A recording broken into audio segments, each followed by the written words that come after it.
Okay. All right. Good evening, everybody. This is Will Cook, and this is the Will to Win podcast. I'm your host. And today's special guest is Trent Mongero. And welcome, Trent. Trent is an author, a coach, a former D1 player, a former scout, and a father and a husband. And so, welcome to my podcast, Trent.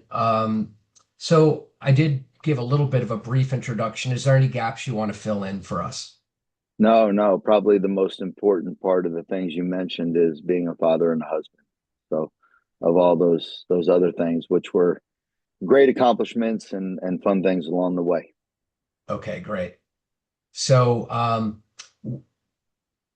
what is it like? Do you bring that same fatherly quality into your coaching? Um, well, yes and no. Coaching is a journey. I've been on a journey. It's not a destination, and it really depends on who you're coaching, right? Like I've coached youth teams, I've coached high school teams, I've coached college players, I've worked with professional players. So, are these people that I'm with every day, or am I just training them at, say, an elite infield camp?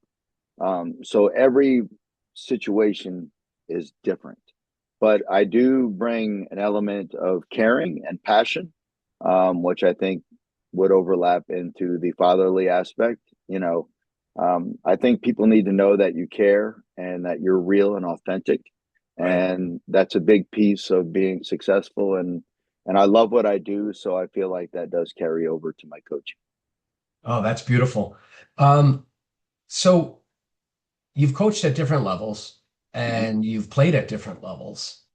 Um, and I would imagine that playing at different levels, you've had to I don't know if you had that mindset early on or if that's something you acquired. Were you always motivated to become more or to go to the next level? Or was there something that shifted for you at some point where you just were like, I have to, I have to shift away in thinking here.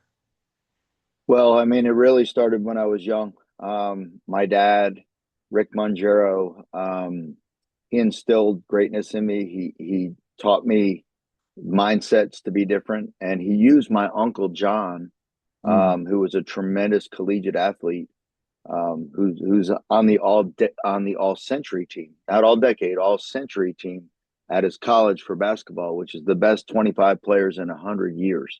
Wow. John and my dad are now deceased, but when I was a little guy, my dad would use my uncle John as examples, and he would tell me things like, it would be snowing, the driveway would be covered in a foot or two of snow. John would shovel the driveway, and he would go out and he would shoot, until he couldn't see anymore, and the reflection of the moon off the snow, and just tons of stories about what it takes to be great, to be different.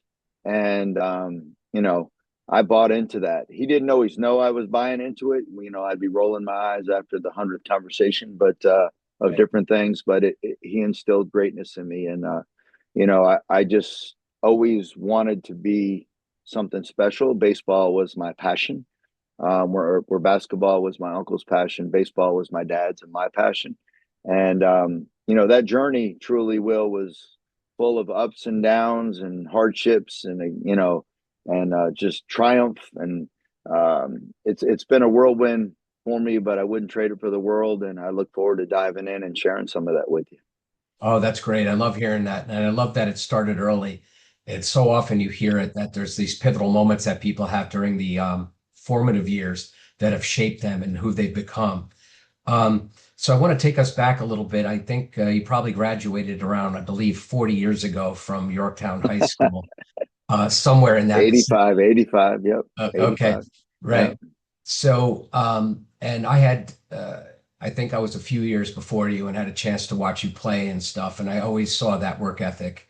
Um, what would you say was the distinction moving from high school to college? Because it sounds like you leveled up. I don't remember, if you had accolades, what type of accolades you had in high school, but boom, to go to collegiate player of the year, or how did you do that? What distinctions did you make? What did you have to do to your game? Well, it wasn't as smooth as you might imagine. Um, Most of my youth into high school, I was pretty much an advanced player growing up in our town. I had a ton of confidence, a lot of success, relatively speaking.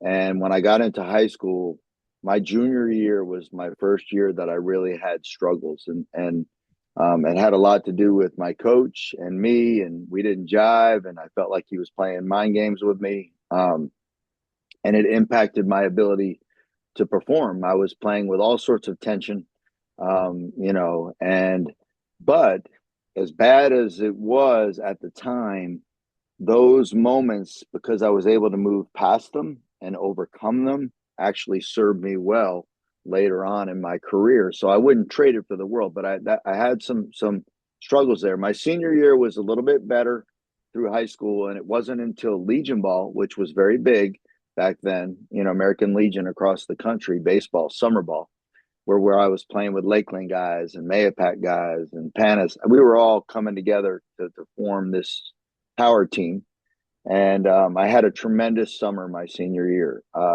Okay. I was all Northern Westchester, whatever, blah blah blah. Hit almost 500, and that kind of gave me some confidence going into college. But the interesting crossroad here is that I didn't have the guidance as to college baseball, what that actually looked like, what I was in for. And so I had these aspirations to play collegiately, and I really didn't know that I wasn't truly prepared. I wasn't like, I was a somewhat skilled player, but very little. And I was stepping into a world when I went to Florida. Mm. Um, I literally somewhat walked on to the Division II national championship program, Florida Southern. And I had no idea like what a real college practice was like, the grind of it all, the level of player that they were recruiting. Um, and I was in survival mode. And fortunately, I did have enough raw skill that I was able to make the JV team on this Division II. They had just won the Division II national championship in the spring of 1985. So when I was graduating high school, they were winning the national championship. So when I showed up in the fall, I was trying to make this team, and I mean, I was not ready. Right. So immediately I got, I thought I was doing pretty well, like, excelling in Legion Ball my senior year, having a great summer. And then I was like pushed all the way down to the very bottom. Mm. And that whole year was a scramble. My freshman year in college, Will, was a scramble. I probably got like 5 at bats the whole year. I didn't play middle infield when I was in high school. I played third base, believe it or not, even though I was built more like a middle infielder. So I was trying to learn how to play second base at the collegiate level, and I didn't have any idea how to turn double plays, feeds, and pivots. You know, um, but I could switch hit. I could run a little bit. I had a good arm, so I had some tools, and so that was a down point for me, and I had to do some self reflecting, Mm. right? Like, am I going to be able to grow and be developed at Florida Southern, or are they just going to keep recruiting over top of me? And Right. I determined that they were going to recruit over top of me, and who we would play on the JV with junior colleges, Florida junior college teams. And Okay. I was like, holy cow, these junior colleges are loaded. And they were freshman and sophomore teams. Um, and I decided that I probably needed to transfer and go develop. So, my next step in my journey was transferring down the road to a school called South Florida Community College. It's now called South Florida State. It's a 2 year school.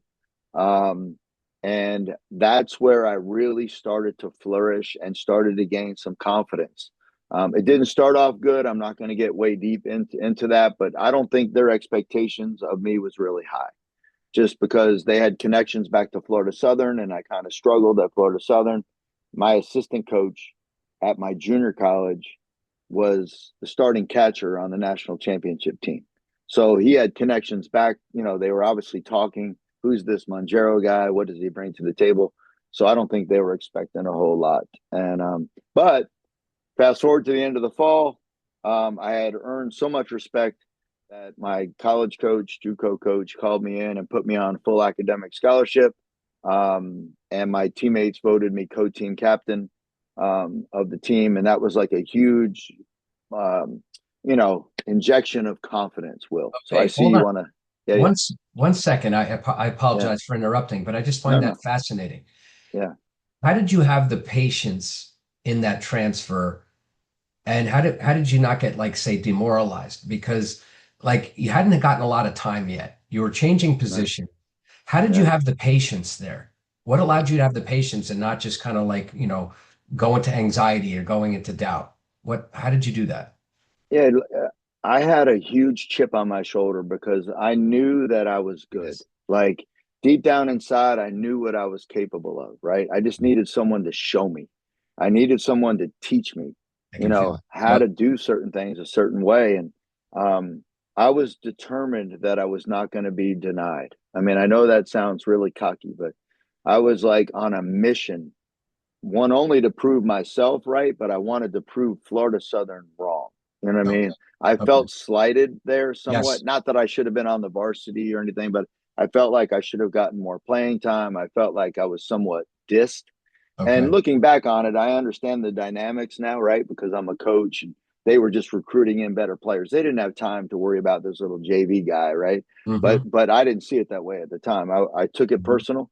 So when I was at South Florida Community College, that's your answer. I mean, I literally was on a mission to become, great and to prove. And literally that fall, we played Florida Southern. So that in the fall, the varsity team, so Florida Southern's college team, their major team, would play the junior colleges. And so we played, that next fall when I was at South Florida Community College, JUCO, Okay. we played Florida Southern's varsity, not their JV team, their varsity. And I hit my first college home run that day against them. So just a kind of one of those Awesome. moments, Hmm. and so from that point on in JUCO, I have a turmoil. Like I didn't graduate from junior college, so the rules were different. If you went 4 year to 2 year back to 4 year, you had to graduate from junior college to be immediately eligible, unless you were going back to your original school. I don't know if that makes sense, but I could have went back to Florida Southern immediately and been eligible, even if I Okay. didn't graduate from JUCO. Right. Well, when you transfer from a 4 year school to a junior college, they don't take all your credits. So I had 1 year to try to get all my credits, and it didn't happen. I was a good Okay. student, not great, but good. And I didn't graduate from junior college. So anybody who recruited me, I wasn't going back to Florida Southern. There's no way I was going back there. Hmm. I had to basically sit out a year. And Oh. we had the best year in school history that spring in '87 at my junior college to this day. We lost in the Florida Junior College State Championship. Right. I was the starting second baseman. We had, and I had some opportunities, but a lot of schools kind of passed on me because I was a little bit smaller and I was going to be ineligible. Well, UNC Wilmington, Division One school, they said, you know what, like if you're willing to come and pay your own way, you're going to be redshirting, academic redshirt, but we'll give you a shot. So, it was 4 miles from the beach. I had been there before with my high school girlfriend from Yorktown. I was like, Wilmington, North Carolina, let's go. So I went up there on another mission. So basically, walking on to my third school, I walked on Florida Southern. I walked on at South Florida Community College, and now I was in essence walking on to UNC Wilmington. And I'll pause there if you have any questions, Yeah. but this is I the ups and downs. No, I So appreciate you taking us into the journey because it's very important. And the constant thing that I'm hearing is you had a belief. yeah, A lot of times with the greats, you have either a belief or a type of story about a narrative about winning. right, And so you had the belief. So that belief was unwavering. right, So it didn't matter. Like maybe sometimes you were kind of had little doubt crept in or whatever, but you knew if you had the preparation, you'd be fine. But like 100%. but the belief was the thing that was constant, and you were going to show them and you were certain about it. And Hmm. at times maybe you felt a little bit discouraged because you knew the timeline was going to be, it might take a little while, or you might, have to sit it out or wait till you could show your skills. and things like that. But it sounds like you had a deep belief in your ability. every day, every day. Every day I was going to prove that I was the best player on the field. That was my mindset, and that sounds like coach speak, and but it's real. It's like it was my internal passion to be great and earn the respect of others because I knew I had greatness inside of me. I was still very small coming out of junior college. My son actually mirrored me in a lot of those ways. I think I Taper. graduated high school at like 138 pounds. So I was Okay. probably like 145 pounds coming out of JUCO. When I walked on at UNC Wilmington, I immediately wanted to make a statement, but I was a second baseman, right? Okay. So that spring, I got in the weight room with the team. I was doing everything with the team except traveling and dressing for games. I was academically ineligible, so I couldn't dress. I sat in the stands like a normal fan for the games, and it just created more hunger. The irony, kind of the funny thing there, a little side note, UNC Wilmington, when I was in junior college that spring, they had a great year. But when I came to UNC Wilmington, which was fall of '87, spring of '88, they had the worst year in school history, like for baseball. And I was ineligible, right? I was a red shirt. And I just remember people like literally saying to me, "So you're red shirting for this team?" Like they didn't, understand all the dynamics. And I would have to say, yeah, like I'm redshirting for this team. And they're like, I'm sure they were thinking this guy, he ain't very good if he ain't able to make this team. Um, so the funny thing is I got bigger, I got stronger. I was like a late bloomer. My dad was the same way. My uncle was the same way. My infield coach, who later became the head coach for 30 years, he's like going to be inducted into the Hall of Fame at UNC Wilmington this year. Tremendous infield coach. He showed me and taught me how to play. And he said, I want you to go to shortstop. You're ready to go to shortstop. Wow. So my arm got bigger, I got bigger or stronger, and they moved me to shortstop. And when I got to shortstop, it was like the light went off. I don't know. It was just like from that point forward, it was a position made for me, and I was finally made for it. And so much clicked. Natural You fit. know, it Mhm. was it was a natural fit. Mhm. It just the game started coming to me. The timing of the game, my ability to play elite defense was showing Mhm. up. I Mhm. was able to switch hit and compete at the plate and be a really tough out, and I was fast. And I was just coming into my own as a player. Beautiful. So obviously, I watched that whole spring. That next summer, that following summer was a big summer for me because I had to like start playing again, competition. And so I joined a team in Greensboro, North Carolina, which was called a Stan Musial League. And this Mhm. Stan Musial League in North Carolina or the South was primarily ex college players, some current, a lot of ex, and some ex pro players. So it was actually a pretty high level of competition. And I got asked to play on a team with my current best friend in life, and we went and played on that team, and I played short all summer. And Wow. that's when like we had a great summer. I had a great summer, and my teammates from UNC Wilmington, there was like three of them on that team, and they were reporting back to the coaches at UNCW, like, Mongero's killing it. You know what I mean? Like he's really getting it done. Yeah. He can really play or whatever they were saying about me. So when I showed up in 19, the fall of '88, spring of '89, that next year, I was ready to step, into a role, and I became the starting shortstop at UNC Wilmington. Wow.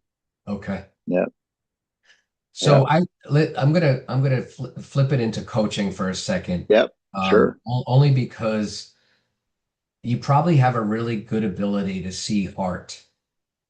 And what I mean by that is you were somebody that had this heart and this will and this belief.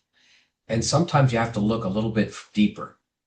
And so as a coach, are you able to sometimes see this little bit extra or this intangible thing about somebody where I have a feeling that guy's going to be special? 100%. Okay, tell me more about that. And I am an artist, a physical artist. I can draw really well. I have vision. I can see a baseball field and I can envision, what it can be. I can see a person and envision what they can be. Um, and I believe in that. I believe in my confidence and my ability to see greatness in others and to bring greatness out in others. Now, I haven't always achieved that success with everybody, Okay. but I do have that internal, and it's the same passion I had as a player. It's the same vision I had. It's just Hmm. transformed now onto others. Wow. Okay. So let's bring it back into the player context. Okay. So obviously you got to a point where you're now into the position you're wired for. You're in shortstop. Mhm. It's natural, it's flowing, things are happening, and now you're starting to achieve and things are starting to go to the next level. So, did you have aspirations to go beyond that and to play some minor league ball? What happened there? No, 100%. I wanted to play in the big leagues one day. That was a childhood dream of mine, and it was starting to become a little bit more of a realistic vision. Um, in 1989, the spring of '89, that very next year after I sat out, I was Conference Player of the Year. I was rated the seventh toughest out uh, in all of Division One baseball. So Wow, in the that's entire amazing. country, I was the seventh toughest out. I led the conference in stolen bases. We had a great season. So the year before, when I was redshirting and they had the worst year in school history, we turned around my first year that I was eligible, not solely because of me, but we ended up having the best year in school history. Um, and we were in the fifth best conference at the Mhm, time. There's 30 Division One conferences, just to bring mhm. perspective. So we were in the fifth or sixth best conference in the country, and I was Conference Player of the Year that year. And it wasn't so much because I had like all the greatest numbers. I was voted by the coaches. I think they saw all those things that you and I are referring to, the ability to play. I mean, I played mean. I was focused. I was hungry. I was mean, not mean like I'm going to go punch you in the face, but it was like, it meant the world to me. Like everything meant the world to me. And my teammates really were similar, the new guys they had recruited. So we just like completely bonded. And it was probably one of the best baseball years of my entire career from an individual standpoint. Beautiful. So let me go further into that one because you talked Yeah. about going from a year that wasn't great to a Right. transformative year for the team. So, and also it was a transformative year for you as an individual. Right. So, so let's talk about culture. Yes. So, so what was it about the culture that shifted? And one of the questions I have is when you walk into a situation, how do you know a team has a good culture? What are the things you notice? So I think that's a two-parter, but Yeah, yeah, yeah. start wherever you want to start. Um, it really ties to two things to me: behavior, um, habits and behavior, and then verbiage. The winners speak different.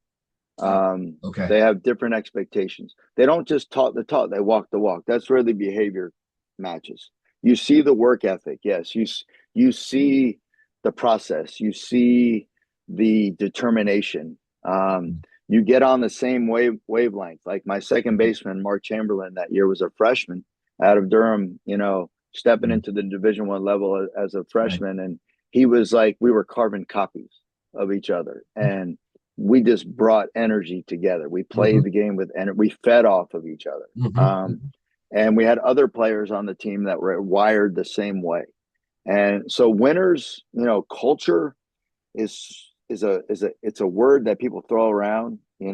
It's not easy to build culture. It's not easy to have healthy culture, especially now in today's world. But for whatever reason, our personalities all jived Hmm. and it just clicked. But we went about our business a certain way. And when I'm a coach now, when I talk about culture, it's the same thing. Like it takes years to build a culture. Like it's not typically something that you can just create in one year.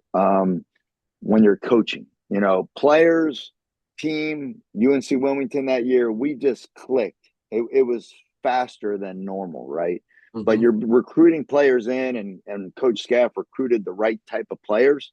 So Right. the culture happened faster. But in Chemistry. high school, you're Mhm. dealing with what you're going to get. You know what I mean? Mhm. Right. Unless you're in a private school and you can recruit. So, Right. Good point. so building a culture, like when I was at North Hall and, you know, Glen Academy, that's a deep word, and there's a lot to it.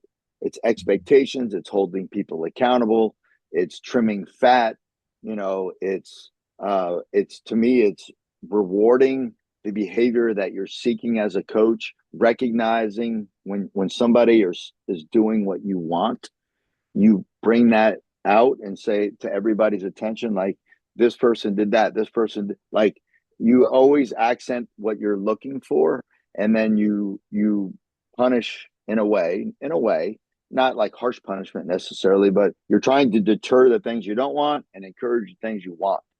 And when you're dealing with behavior in human beings, that takes time.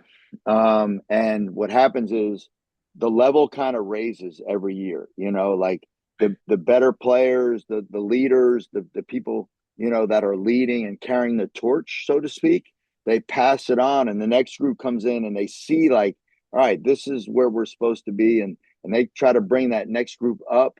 And then the next year they're trying to bring that group up. And then, you know, it just gets better and better and better So and better. So it's like a process of constant and never-ending improvement, and people are buying into it, and they're also probably policing each other in a way. So there's a, that initial at some point, yes. I didn't mean to cut you off, but that's okay. yes, ultimately the policing starts to happen. You know, your best players are now the ones that are leading. They're not just telling others what to do.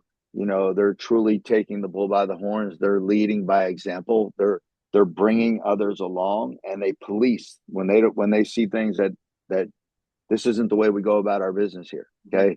Like, this is how we do things. Right. And when the coaches don't have to do that, then you know you're in a really good place from a Right. cultural standpoint. hmm Yeah. hmm it's interesting, that synergy and chemistry.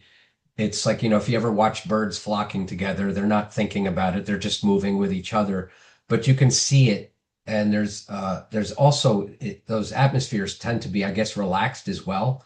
Like on some level, obviously there's a tension too, but Joe Torre said, be intense without being tense. Mm-hmm. And so, like, it's like, when the that one year when the Red Sox beat the Yankees and they came back from down, what, 3-0 or whatever it was, they Mm-hmm. had their caps on inside out backwards. They're acting goofy, silly. I forgot what their nickname was, but they had this great chemistry and this great belief, but they were also relaxed, but yet they took it seriously, but they were keeping it light so they didn't freeze up. Yeah. So huge to me in baseball, especially. You are touching on one of the most important things of coaching, and that is creating a relaxed atmosphere. You have expectations and standards, but within that, the players have a sense of, so they feed off the coach. If the coach is always tense and arguing and uptight and pacing around and, you know, just miserable, it creates tension, and tension steals athleticism. Okay, Mm, like, wow. Yeah. so players have to play with freedom. You know, the Red Sox right fielder in the 2004 World Series is one of my best friends, Trot Nixon. Okay, and Trot, you know, played the game as hard as anybody. But those Red Sox or my high school teams, I strive to give them freedom to fail. One, right? Like, you're not going to be perfect. When they make mistakes, I'm not yelling and screaming at them. Right. I'm patting them on the butt, you know. Yeah. Now, if it's a mental mistake that they've made a few times, they're going to hear a little bit more about it. But Okay. physical mistakes are going to happen. You know, I just had a conversation with my shortstop. I have a freshman shortstop, you know, and I told him today, I said, you're going to be out there, you know, just go be you. You're going to be out there. I don't care if you make mistakes. You're going to be playing shortstop. I mean, and I'm giving him that freedom. I'm giving him confidence hmm because he deserves it. I'm hmm not just saying that if he wasn't good enough to be hmm that guy. He is good enough to be that guy. He's proven it to me. So Yeah. now I need to show him that I'm going to stand by him, you know, and even as a freshman, if he makes a couple errors, it doesn't matter. I Right. got your back. And And go yes, ahead. sorry. No, No, because this is such a juicy thing, because I don't think people realize that Derek Jeter in the minor leagues made like 58 errors one year. yeah. And what you did with that player is not that you want him to make his mistake, but you gave him permission that you can make a mistake. You don't want to like create a mindset for mistakes. But Right. if you say, hey, you can make a mistake and I still believe in you, then he Yep. can play relaxed. But if he's sitting there going, oh no, I don't want to make a mistake, he's going to tense up and make a mistake. So, That but was that was my high school experience, my junior year. So okay, like so tell me, I yeah. was afraid to make a mistake because one particular time he removed me. I've never seen this done. Like he literally took me out on defense in the middle of an inning. I made an error and he took me out. And from that point forward, I feared making a mistake. And Wow. I played with tension and anxiety and pressure in every game my junior year. And I ended up, having one of the worst years ever. And that's going all the way back to the beginning of our conversation. But so I would encourage coaches, if you're making a pitching change and it's logical to move some people around, like your pitcher is the best shortstop when he's not pitching, okay. But like to just go, oh, timeout, timeout, Johnny, go get Mongero. Mongero, come off the field. That's something totally different. Yeah, And so we're talking about it now as me as a coach, but that's what happened to me as a player. And that's I would amazing. never do that. Never do That, that to a human that's being. very shaming in a way. Oh, And 100%. I know Billy Martin did that with Reggie Jackson, but it was different because it wasn't an error, it was a lapse. It was a he did wasn't hustling and even then you could question should he have waited till in between the innings, but I mean that's going to make a player, it's going to be like, letting the crowd know, hey, look, here's this young kid and the kid's walking off the field with his head down. I don't know how you could have possibly felt good about yourself in that moment. It made me try hard, but I was trying too hard. Right. Huh. Like I just tried too hard. And baseball is a game that you have to try easy. You got to be good at it and play relaxed. And Uh-huh. you just have to play easy. You don't play cool. You're not being cool daddy, but Mhm. it's that relaxation that we're talking about. It's a game of failure, and um, it's the most mentally exhausting game on the planet. Some may say golf, but baseball is crazy mental game, and yeah, so I was able to push through that horrible experience back then, and as I told you, as I later on in my career, I signed to play with the Atlanta Braves. And I literally ran into my high school coach and he had no idea. And he's like, how you doing? I was like, well, I just finished, I just got back from pro ball, and I could tell he was like, what? It's not the day of the internet. It's not the day. I mean, there Right, wasn't ways for people to know things. So right. it was kind of a pretty surreal circle moment for me Hmm. to look at him and say, that guy that you really didn't believe in turned into a professional player. Okay. So that's a good point because there's a book by Patrick Bet David, and I think I said this in my first podcast, but there's a book called Choose Your Enemies Wisely. And so what that means is I'm sure on some level you had the coach in the back of your mind as you Mm-hmm. were like, I'm going to show you, or Mm-hmm. I'm using that as fuel. So Mm-hmm. it's actually a good thing later Yeah. on. It might not have been a great thing at that moment, but it also probably helped you become a better coach, actually. Everything you can, it's just like anything in life, right? If you grow up with an alcoholic parent, you can become an alcoholic yourself, or Yes. you can say, I'm never going to do that, right? Like Yes. that's not going to be a part of who I am. So we have a choice. So I tell people all the time, even when they're playing for, tough coaches, like you can learn from these experiences, like just because I didn't jive with my high school coach, it made me a better player eventually and a better coach. I feel like because it's exactly Will why I went into high school coaching. Like I made a promise to myself when I was in Yorktown my senior year. I said, when my playing career comes to an end, I will become a high school baseball coach so I can do things differently than my high school coach did with me. Wow. And that came true. I've been doing it 35 years. You know, we can't change what happened to us, but we can change the meaning. So a lot of times where somebody has a meaning, like let's say that was a shaming moment, but then you take that feeling and then you transmute that feeling into something positive, and you changed yourself, but also you helped mentor others as a result of a moment in time. So actually, if we look at it, what's more important, winning collegiate player of the year or being pulled out of a game mid-inning? Right. Because think about it, how did that look at that, how much more that shaped you? I would argue that the negative things that happen to you grow you more than the positive things. I Um, agree. uh, Success breeds comfort a lot of times. All Mhm. right. And struggles and failures make you self analyze and reflect and work harder.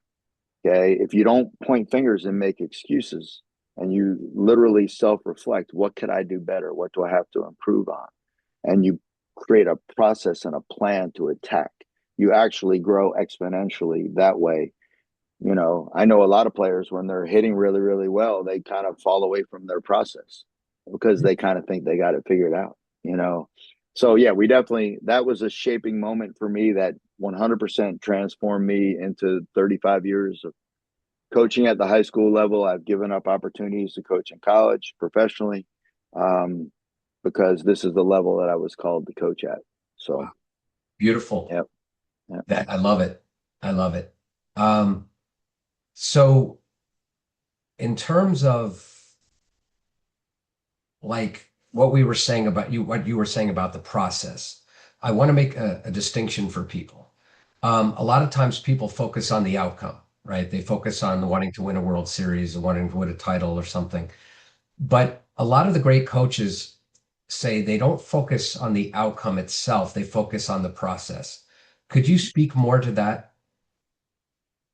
Yes, it's all about. So if you take care of process, the outcomes take care of themselves typically. Mhm. Um, you know, so everything that I teach is a preparation for a moment in a game. Okay. I call it a scenario. Like, what are the scenarios? Baseball is a game of scenarios. So, what skill sets do you have to master to be able to perform these scenarios with success? Bunt defenses, first and thirds, rundowns, pickoffs, right? Fielding ground balls, throwing to first base, offensive, you know, being able to have a mindset and an approach, a pitch recognition, and then teaching how to use all fields, how to bunt for a hit, how to push bunt, drag, slash, hit and run, squeeze, safety squeeze. These are all like skill sets, right? And they all require training and process. But once you master the skills, from a broad perspective, it's like a dinner. Like, what's the most important thing? The meat and potatoes, right? Like, so many people get hung up on the desserts and all these. You got to like be able to do the. You got to be able to throw and catch, and you got to be able to put barrel to ball. Like, Right. that's where it all starts. And then once you get that, then you start expanding out. Okay, then the game itself becomes nothing but scenarios. So you compete against scenarios. You don't even compete against an opponent. There is no, it doesn't matter what their name is, what their accolades are, what the name on the front of the jersey says, what the name of none of it matters. Their school colors, the route, none of it matters. They're going to create a scenario, a ground ball, a fly ball, a pitch, a steal, whatever, and you have to be able to execute against that scenario. So once you master scenarios and you take the emotional baggage of the team and the rival, and this guy is going to the University of North Carolina on a full ride. He's going to be a first round pick this year. If you can simplify everything down to scenarios and win those scenarios, you win ball games. So that's an example of process right there. If you can take care of all the processes in a game, you win, right? It increases the odds that the outcome is going to be in your favor. Well, you can break that down to the individual player and his own personal processes, right? Like, what does he do to be a better hitter, a better fielder, a better pitcher? Weight room, training, speed training, nutrition, like all of these little things that help the player become the best version of themselves. So in the game of baseball, you basically have all the individual stuff and then you got all the team stuff. And then they just go like like that. And when you master both, when you get really good at both, and you get a lot of players, even at the high school level, that are good at that kind of stuff and winning scenarios, you can beat teams that are way more talented than you are. I want you to think of a time for a minute, and I'm shifting this back into player again. I want you Okay. to think of a time because I'm going to make a relationship between the same experience as a coach, but I want to go back into the player. I want you to think of a time during your career where the baseball looked like the size of a basketball and you were just zoned in, you were locked in, and you felt like your game was just like a dream state where you were in just like the zone. I want you to kind of like step back into a moment and let me know when you can remember a time when you were there. Yeah, it was that '89 season.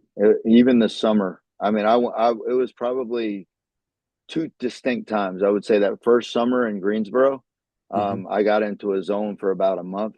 And then at UNC Wilmington, the last half of the year, I felt like nobody could get me out. Like Yep. I saw every pitch. I mean, I switch hit, so curveballs were coming right in the zone. Um, yeah, those were the two times. Okay, beautiful. So now, okay, so shift into coach. So I want you to think of a time when your teams were locked in, when you're on a winning streak, and you were like, wow, and you were almost like the players were playing out of their minds. Can you 100%. lock into a moment or a streak when that was happening? Two different distinct times there. Both ended in playing for a state championship. Both in Georgia. Um, 2013 at North Hall, my first group that got to play for a state championship.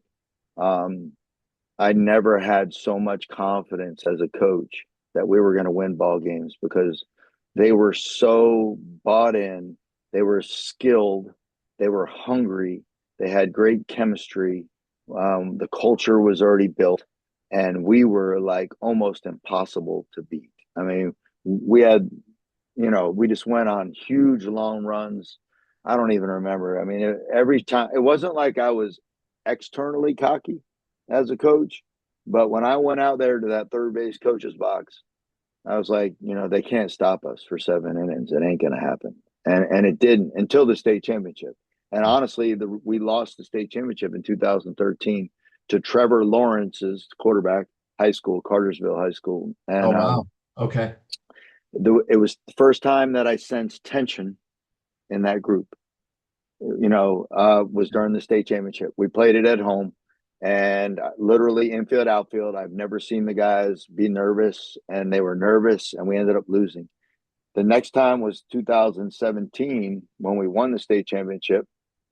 Tabor, my son's senior year, Yep. um, we actually had a time at the end of the year where we struggled. So we were the number one team going into the season, right? And we were dominating, dominating, dominating, and we went on a stretch, Will, for about a week and a half where we really struggled, right?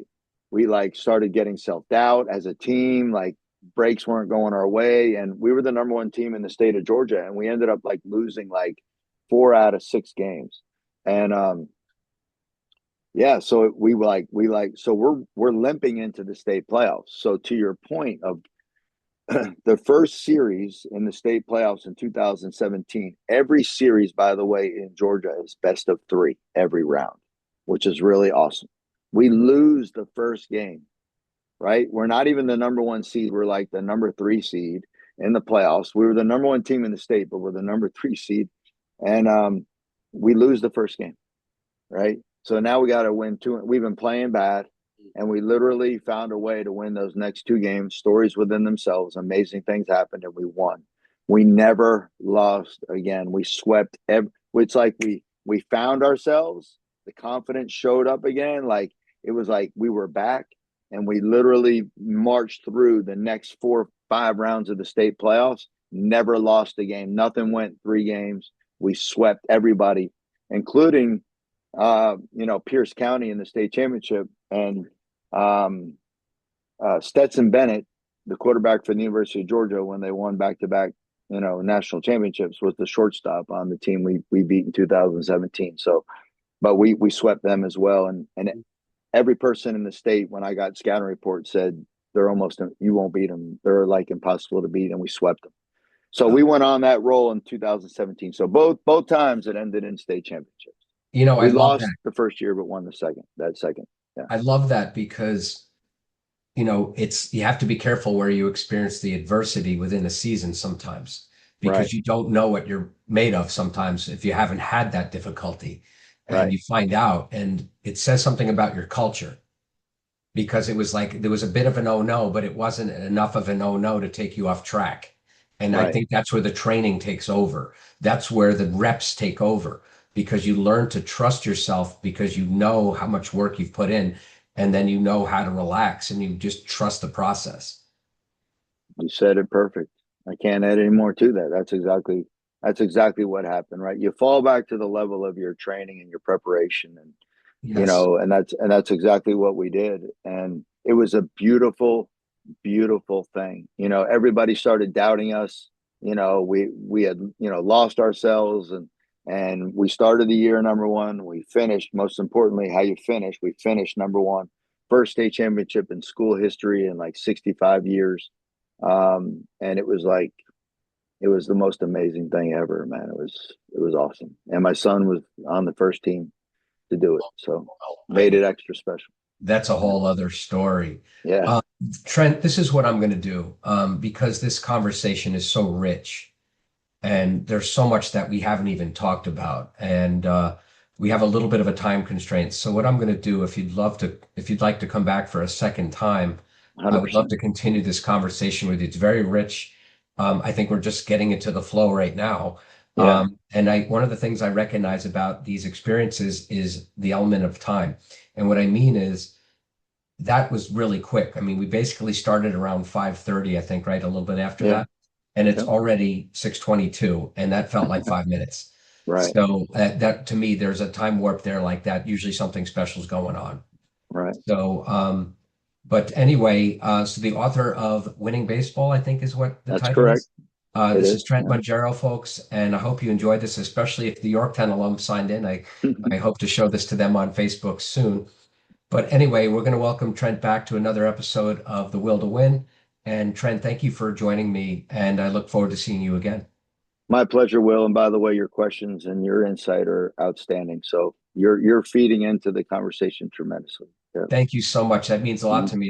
It's only my second podcast, and there's Oh, wow. a lot of room for improvement. But I love the feedback, and I appreciate you. Let me So know when you want to have me back. I'll I be I'll will. join you anytime. Okay, folks, take care. Signing off here from Mount Yeah. Kisco, New York. This is Will Cook from The Will to Win. Take Go care, Trent. Huskers. Go Go Huskers. Huskers. Yeah.